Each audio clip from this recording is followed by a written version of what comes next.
Hello, আসসালামু আলাইকুম guys. আজকে আবার আপনাদের সাথে আমি চলে আসলাম নতুন একটি ক্রিপ্টোকারেন্সি কয়েনের ভিডিও নিয়ে, যেখানে রয়েছে আমাদের বিটকয়েন তো থাকবেই মাস্ট, বাট বিটকয়েনের আপডেটে আজকে অতটা কিছু নেই। আমাদের যে সকল পুরনো আপডেট ছিল সেগুলো তো আমি আপডেট করেই দিয়েছি। তারপরে একবার আমরা ছোটো একটু টাইমের জন্য বিটকয়েন দেখবো এবং আমাদের আরেকটি পোটেনশিয়াল 100x 10x গেইন দেওয়ার যে অল্ট কয়েন্স একটি রয়েছে সেটি নিয়ে আমরা কথা বলবো। তো চলেন শুরু করি আজকের ভিডিও।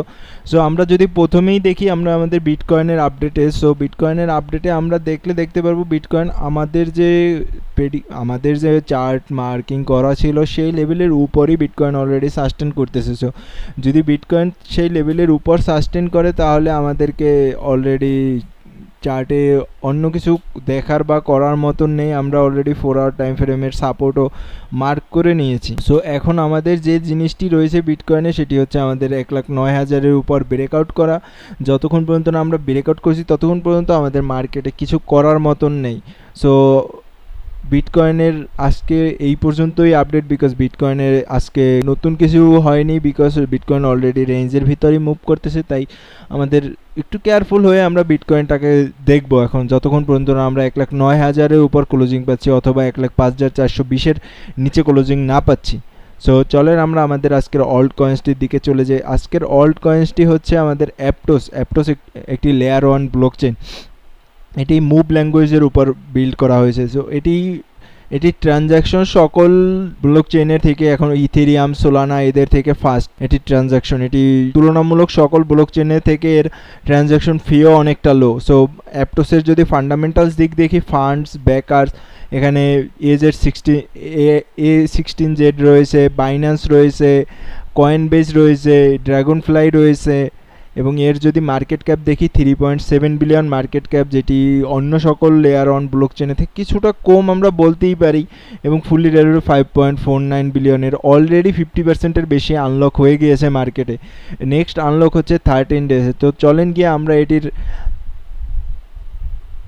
চার্ট দেখে আসি, চার্টের মার্কিং করে আসি, আমরা চার্টে কিভাবে আমরা এটা কি ট্রেড করতে পারি সেটি দেখে আসি চলেন। সো আমরা অ্যাপটোসের চার্টটি একটু দেখে নিই। যদি আমরা অ্যাপটোসের চার্ট দেখি, অ্যাপটোস অলরেডি তার লো ট্যাপ করেছে, নতুন একটি লো বানিয়ে ফেলেছে অ্যাপটোস।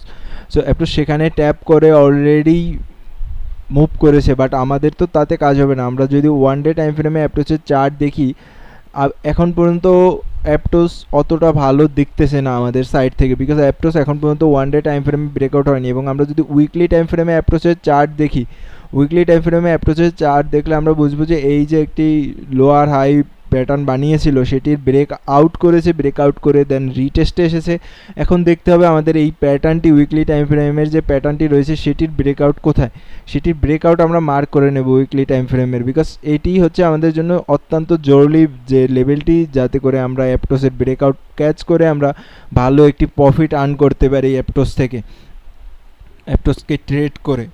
সো অ্যাপটোসকে ট্রেড করার যে মেইন লেভেলটি থাকবে আমাদের উইকলি টাইম ফ্রেমে সেটি হচ্ছে $5.699। এর উপরে আমাদের উইকলি টাইম ফ্রেমে যখনই যাবে আমরা দেখতে পাবো। তো আমরা দেখতে পেলে আমরা 1 ডে টাইম ফ্রেমে এর যখনই ক্লোজিং পাবো 5.699-এর উপর, তখনই আমরা এর ট্রেডে এন্ট্রি করব উইথ স্টপ লস। যদি আমরা স্টপ লস দেখি আমাদের অ্যাপটোসের যে স্টপ লস এবং টার্গেটটি যদি আমরা দেখি অ্যাপটোসে, সো টার্গেটটি আমরা দেখলে বুঝতে পারবো সাপোর্ট এবং যে টার্গেটটি রয়েছে অ্যাপটোসের, যেখানে আমরা আমাদের একটি পার্শিয়াল বুকিং করতে পারি অ্যাপটোসের, সেটি আমরা এখন মার্ক করে নিব। আমাদের প্রফিট অ্যান্ড লসের যে লং পজিশনের যে অপশনটি রয়েছে এটি দিয়ে আমরা দেখব যে আমাদের রিস্ক অ্যান্ড রিওয়ার্ড কতটুকু আসতেছে অ্যাপটোসে আমাদের স্টপ লস আসতেছে আমাদের 13%, এবং যে TP1 থাকে আমাদের TP1-এ 20% আসতেছে না,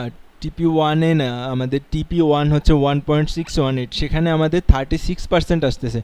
তো বলাই যায় 1:3 রেশিও আমাদের অলরেডি TP1, এবং TP2 যেটি আসতেছে সেটি আসতেছে 78%, এবং এটি একটি ভালো গেইন আমাদের হিসাব করলে। আমরা যদি দেখি আমাদের অ্যাপটোসের প্রফিট রেশিওতে, তাহলে একটি ভালো রেশিও আমাদের জন্য আসতেছে। সো আমরা ট্রাই করবো অ্যাপটোসের ব্রেকআউটটি ক্যাচ করা, যাতে করে 13% লস দিয়ে লসের টার্গেট রেখে আমরা 80% প্রফিট নেওয়া আমাদের জন্য অনেকটাই ভালো জিনিস। এবং আমরা যদি দেখি আমাদের যে TP2টি এসেছে সেখানেই এক্স্যাক্ট রেজিস্ট্যান্স মার্কেটের রয়েছে। সো আমরা বলতেই পারি এখানে মার্কেট অলরেডি আসতেই পারে। সো আমরা আমাদের এই টার্গেটটি রেখে আমরা অ্যাপটোসে যখন ব্রেকআউট পাবো আমরা মার্ক করে নেব, যাতে করে আমরা আমাদের আগামী দিনগুলোর প্রফিটগুলো টেক করতে পারি, সকল কিছু করতে পারি। তো আজকের মতন এখানেই, আমরা আগামীকালকে আবার নতুন কোনো ভিডিও নিয়ে, নতুন কোনো তথ্য নিয়ে, নতুন কোনো ক্রিপ্টোকারেন্সি কয়েন নিয়ে আপনাদের সামনে হাজির হব। আসসালামু আলাইকুম।